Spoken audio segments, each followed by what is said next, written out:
So we get this problem now of the quietude. Let's see how we're going to do this, or how it might be worked out in a pleasant way. Well, maybe the first thing to do is to simply sit down once a day and just relax. Just relax away from everything. Don't try to think of something nice. Don't try to think of something that isn't nice. Don't try to wiggle and twist and twitch until you get yourself all nervous again. Just sit down for a few moments and experience the peace and quietude of a universe that extends on through infinite durations, but is aware of the need of every living thing.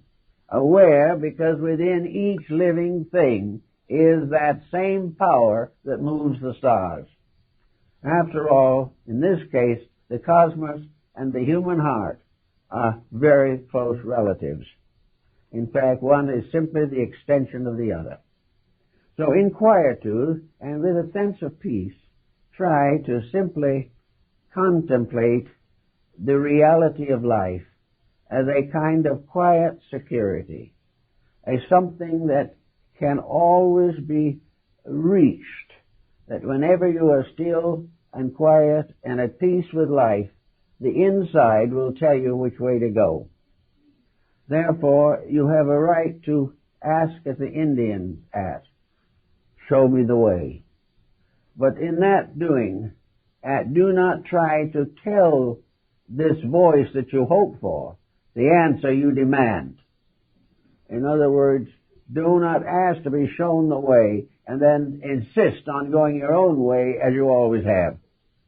If you do, nothing happens, except you will blame the infinite for failing you, when in reality you are the one who has misjudged the situation. Little by little you will find it possible to smooth out the common occurrences of life. You will find that it's no more difficult to live pleasantly with a family than it is to live unpleasantly with them. Now, if the rest of the family is so objectionable that you cannot live pleasantly with them, you always have the realization that in our modern life, changes can be made. But not until every possible means has been used to prove to you that you are not to blame for the situation, that you are not the one who irritates someone else, antagonizes them, or tries to dominate them, or is over extravagant in your relations with them. These things each person has to solve for himself. If at the end of a careful resolution and careful solution, you still find the problem unreasonable, then you always can take whatever steps you feel desirable. But these steps should also be made in peace, in love, in kindness, and in friendship. Nothing else works. Now we know in the world of affairs that we are afraid of this and afraid of that.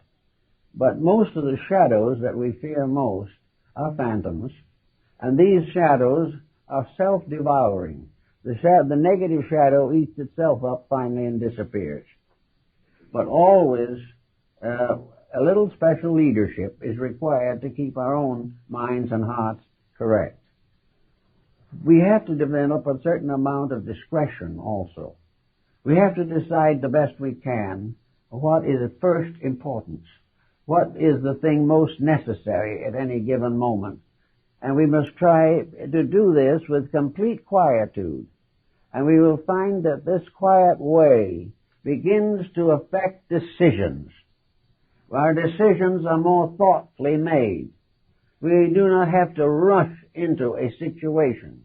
We can contemplate it, we can consider it, we can review it, and we can ask simply, is this the way that I should go? Gradually, these quiet ways of approaching problems can become habitual. The individual who once rushed to decisions and regretted them at leisure now has the possibility of being slower, benefiting from his own previous experiences, and gaining a new depth of insight and a new understanding of how to handle aggravations. By doing this, he is gradually developing vigil. he is gradually increasing the peace in himself. And the more peace there is in his own nature, the more certainly he can respond to the divine realities of his own divine part. It is all a matter of releasing the better, which we keep in prison by glorifying the worst. If we can get over this, if we can make sure that everything that comes out from our inner life is acceptable in the sight of the Lord, if we realize that we are gradually opening the door that leads into a mystical experience. Now, in the ancient times and also among primitive peoples, the mystical experience has been closely related to vigil. It usually occurs in one of three situations. Either in vigil, which may be prayer or meditation. The second possible source is the tremendous power of labor. We may find our mystical experience in our work, if our work is actually enlightened. The service of others can lead to an internal spiritual release of energy. The third possible source of the mystical experience is in the presence of the disabled or the infirm, the presence of a crisis, a critical situation in which for a moment at least we forget ourselves in the service of something else that is greater than ourselves. Like the man or woman who cannot swim, who jumps into the river to save the child who is drowning. Perhaps the child is saved and the person who tried to save it is drowned. But this is, from the spiritual standpoint of things, a tremendously vital circumstance in an eternal life existence, in which all incidents are comparatively temporary. So actually, the forgetting of self is important to the release of God through the human nature. Until we forget ourselves, we can never think of anything more important than ourselves. And the complete problem of vigil is to make this as quiet and peaceful as possible. An old Indian priest, medicine priest, sitting with his prayer plumes and his peace pipe, is asking divine guidance. He is admitting by the very asking that he is not adequate by himself. Of himself he can do nothing. It is the Father in him who doeth the works. So quietly he asks for insight. He asks for understanding. He asks for wisdom. Or the young Indian going out into the forest, maybe in meditation or in vigil, asking for his totem, the creature that is to become his spiritual protection throughout life, as in much like the daemon of Socrates, a spirit guide, which was believed in by the Egyptians, by the Greeks, by the Hindus and the Chinese, that there is something that goes with us as a spiritual guide, and this something that goes with us is another name for our own soul, a soul which does the works of the Father if we permit it. The human soul is an ever-present protection against the limitations and misunderstandings of the human mind. And so in this way, the Indian priest goes out to ask to know. And one time, he has a sick person. And this sick person is very, very sick, and he asks the Great Spirit, the Manito, to give him the key to healing for that person. And as he sits quietly in meditation, in a kind of a half-dreaming state, he sees lights all around him on the ground. Lights that he never sees if he looks for them. But lights when he is quiet, look for him. And among the lights he sees a little flame. And it is around a little plant in the ground. And he knows instantly that the great ones have told him that this is the plant from which the healing medicine must be made for this particular sufferer. And by degrees he gains a pharmacology in this way. Here the Indian physician, who has never been to school, who has never actually been taught by any other Indian physician, who has never been given instructions by a previous priest of the tribe, goes out and becomes a doctor by simple vigil. The vigil that brings back to him the universal knowledge of mankind, a knowledge that has always existed and is available to every individual who can get over the hypnotic attraction of his own ignorance.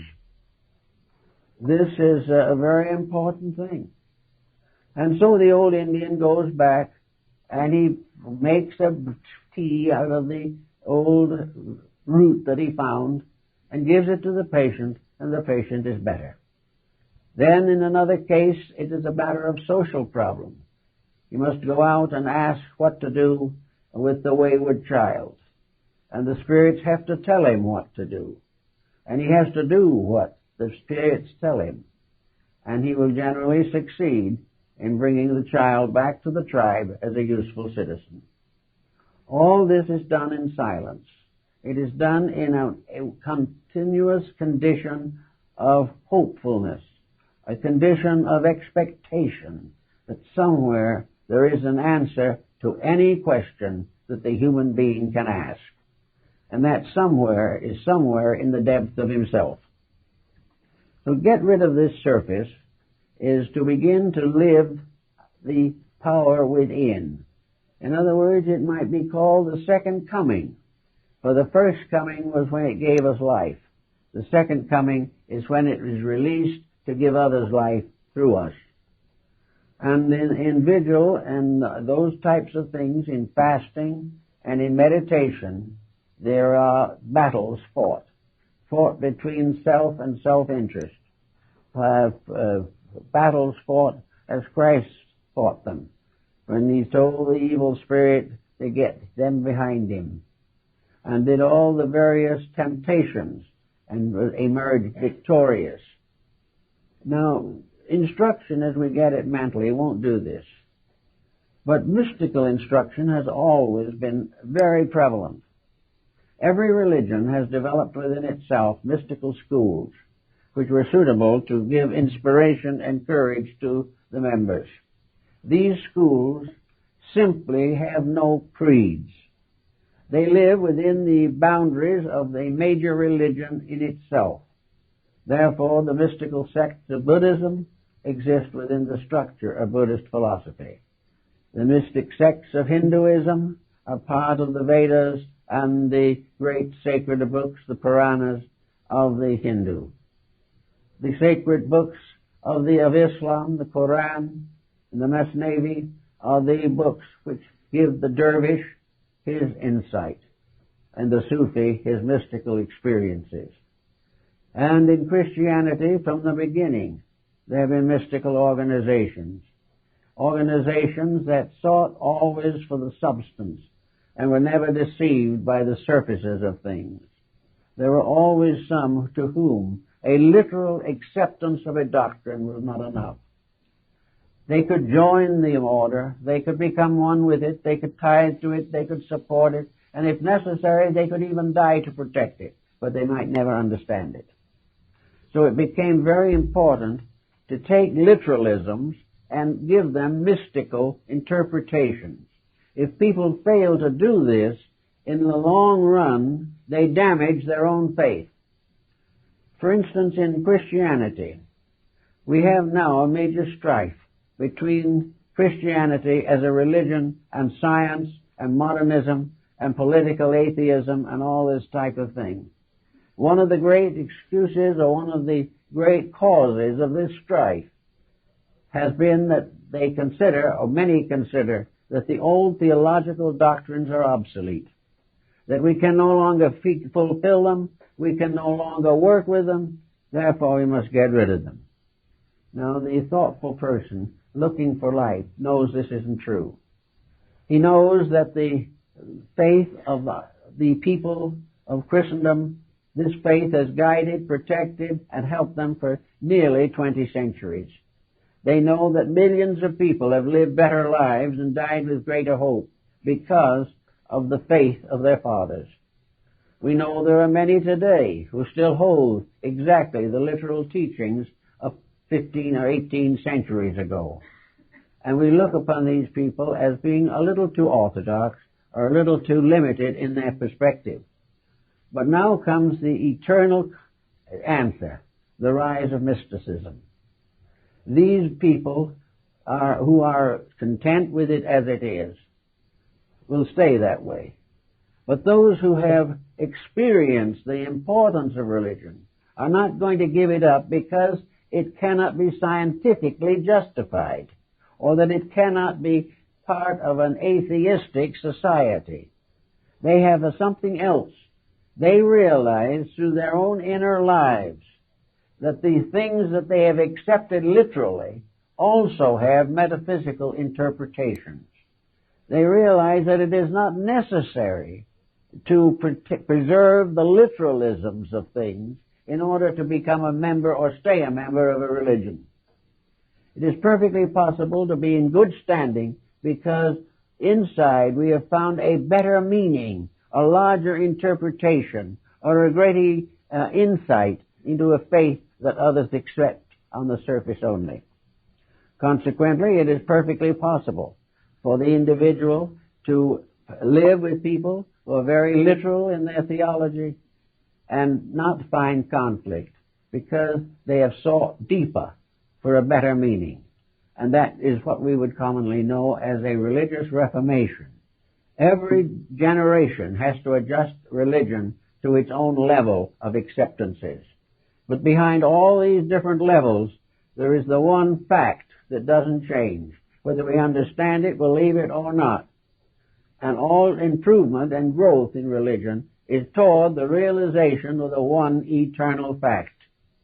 And one of the examples of that is very simple, namely that we have many great religions in the world today, but the motion in all of them is in one direction, towards the ultimate reunion of all beliefs in the presence of the one great spiritual power that they all honor. This type of thing goes back again to the inner life of the person and saves any further difficulties or estrangements due to theological differences.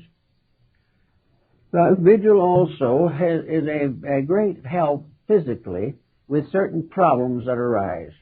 We are living in a very artificial society, a society that must change, that changed from something else to get what it is now, and must outgrow this and change to something else.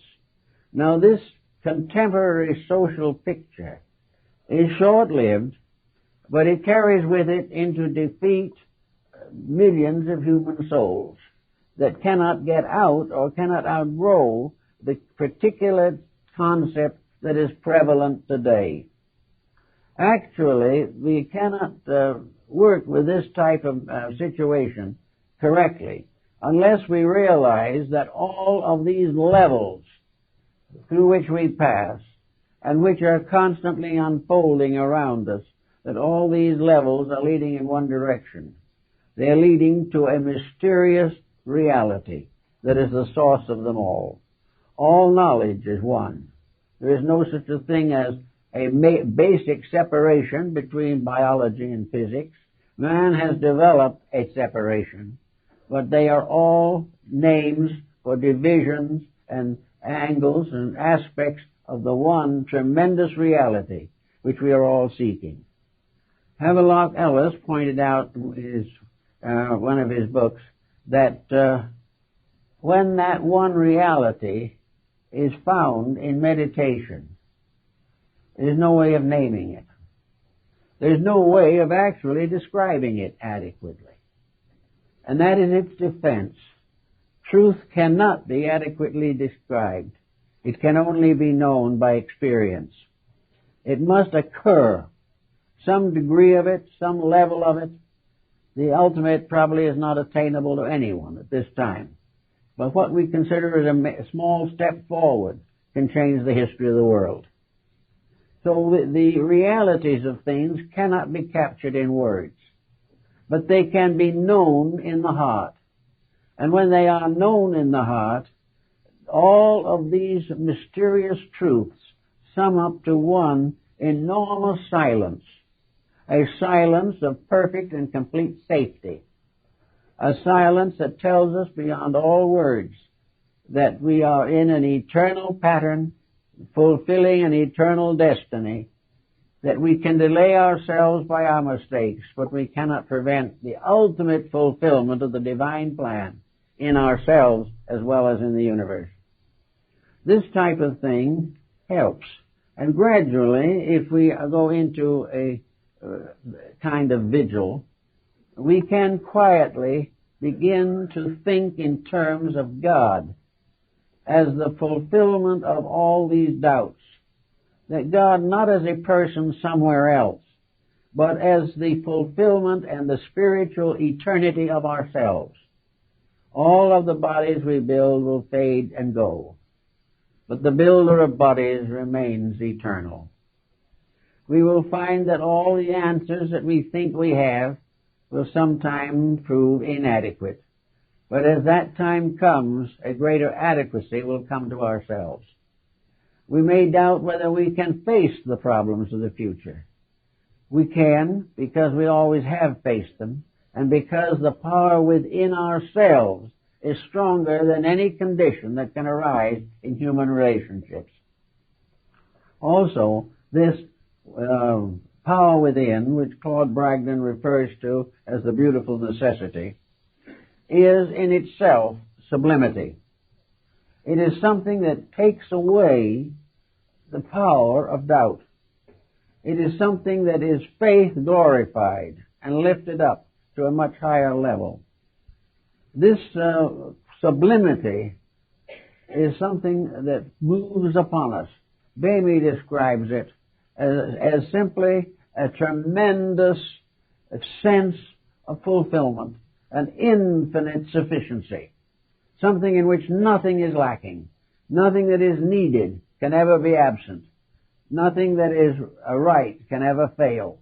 There's a tremendous eternal ocean of fact, of reality, of truth, of eternal validity. And this type of mystical experience has become, to mystics and also to a great many natural psychics, a tremendous source of strength.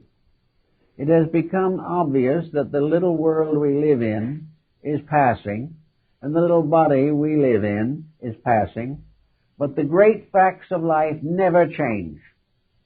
The realities will continue until everything in the archetype of creation is fulfilled.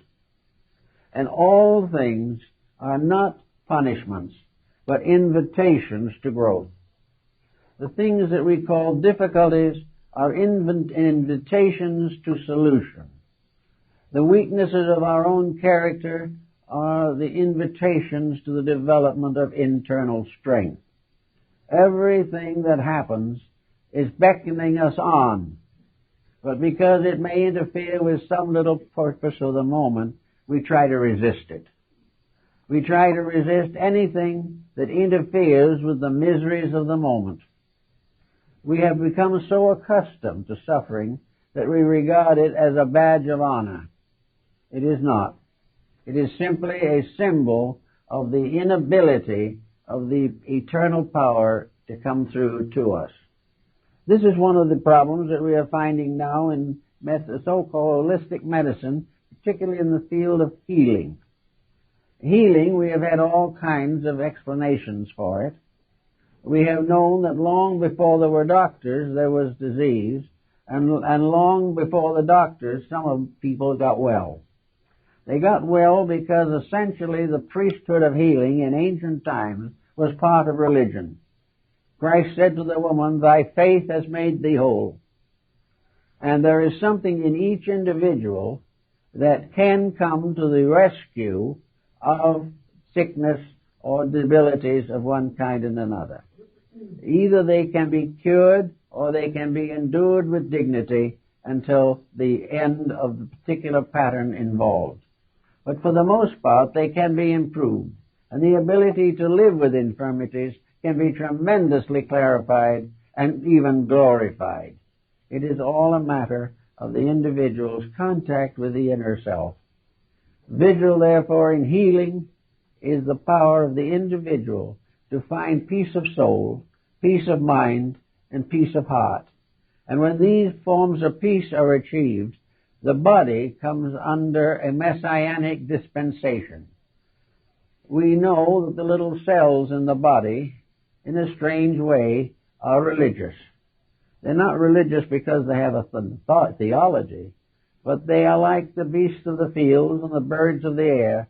They are religious because they live a doctrine. They live a reality of truth.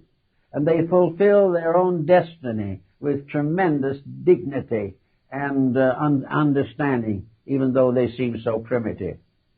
But these little parts of ourselves can be destroyed by the tyranny of our own ignorance. When these little parts of our bodies need love and thought and care and understanding and insight, and all we give them is a pill, something is missing. And that is why gradually materia medica is becoming involved in a hopeless dosage that does not result in any very permanent restoration of health. Actually, if the individual finds internal peace, it becomes like a revelation, like a spiritual dispensation to all the parts of the body, the organs, the nerves, the veins, all the parts of the body find a tremendous sense of recuperation if the personality is constructive and firm in its optimism and in its integrities. It then has also the courage and power to cooperate with the body in various ways, to assist it to restore its health and vitality. But the beginning is perhaps to realize in a quiet way, perhaps in a kind of vigil, that to this body in which we live, with its hundreds of millions of living things within it, we are God. We are God because we can control that body. We can be an evil demon if we pervert the rights and privileges of that body. We can save it or we can destroy it by an absolute autocracy of power. But autocracy of power is just as dangerous in ourselves as it is in society. What we need is a realization of a universal brotherhood with the atoms inside ourselves. We need to recognize our responsibility to those parts of life that are evolving within us and around us. And little by little, we can come to understand that it is possible for us to understand these atoms, even though it may not be possible for these atoms to understand us. We have the burden of responsibility. We are the guardians of the parts of ourselves, just as we are the guardians of our families, and just as humanity becomes the guardian of humanity itself. So in our meditations and in our vigils, we are helping all the parts, and the reward is that we are healthier, that we are happier. And vigil as a religious experience is a cause of health, of happiness, of growth, of gratitude, and a strengthener of love and friendship. All these things, if strengthened together, certainly will make better living for us than anything we know at the present time. We are still struggling in a competitive society, but the universe in which we live is cooperative and will never rest until we understand that.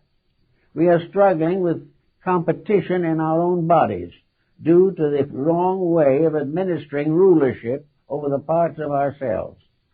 We try to force growth. We try to overtax. We try to eliminate or evade or avoid the recreation and peace that are essential to the maintenance of the body. We are not kind to the body, and then we blame the body for being cruel to us. So in the world of vigil, as we close off the outside, we enter into beauty. We enter into peace. We enter into all those wonders which science still seeks in vain. We enter into a great universe that is one life, infinitely manifesting, and a one life infinitely good in all matters, mindful of the sparrow's fall, mindful of the smallest and the greatest, because this mindfulness is in each of these creatures itself. There is one divine power distributed and disseminated throughout all existence. And that power is known to some as wisdom, and is known to some as God, and it is known to some as love. It is all these things.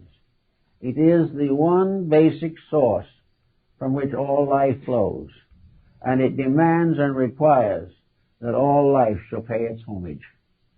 So with a little quietude and sort of thinking these kind of things through for a few minutes now and then, we can lay the foundations for a gradual growth of constructive realizations in ourselves. We can gradually come to live more beautifully because we have found true beauty to be internal and eternal. We can live to be more useful because we realize that the greatest use we can make of energy is to serve others, because the energy we are using or abusing is the life of God. All these things gradually temper our attitudes, and have tempered the attitudes of the mystics of all times. Behind these thoughts, we find the march of the sages, of the great ones of long ago, of the world teachers, of all those who have given of everything to serve the one God, manifesting through their own internal life. And as the Christian doctrine says, who has seen the Son, Christ, has seen the Father. And in the same way, we can say, those who have seen the body see the life in it. And if we make that life beautiful, then truly we see deity shining through all of the labors and works of the day. And it is better, it is easier, it is more kindly, and we also will have more opportunity to grow and to have pleasure. There is nothing about religion that should frustrate. It is not the duty to religion to say, thou shalt not. It is rather the duty of religion to say, this thou shalt do. And maybe to make it just a little stronger, this thou shalt do regardless. You're going to find that truth is going to be served regardless. And if we become servants of truth, we then become useful members of a universal society. Little by little, thinking about these matters, meditating upon them, trying to live them and understand them, we'll put a foundation under book learning, under all the creeds and crafts that we know, and will help us to begin to appreciate that by power beyond ourselves, we are universal citizens of eternity. And regardless of all the differences arising, the same power of infinite love and truth is in everything. And each manifests according to its own life. And when man is able to manifest it to a great degree, he becomes a savior of life. And he becomes a being or person who will be honored forever by people who may not have any intentions of following his example. But that is irrelevant. We are going to follow these examples because we will never find peace until we are one with reality. But it isn't a quest beyond mountains or off to other planets or to the far distances of space.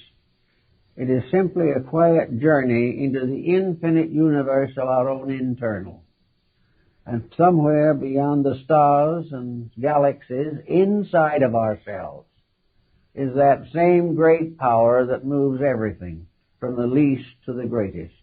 And when we form a continuing partnership with that power, to the best of our ability, we find that that ability increases, and that little by little we attain to our universal citizenship in a creation that is forever good. That's it, folks.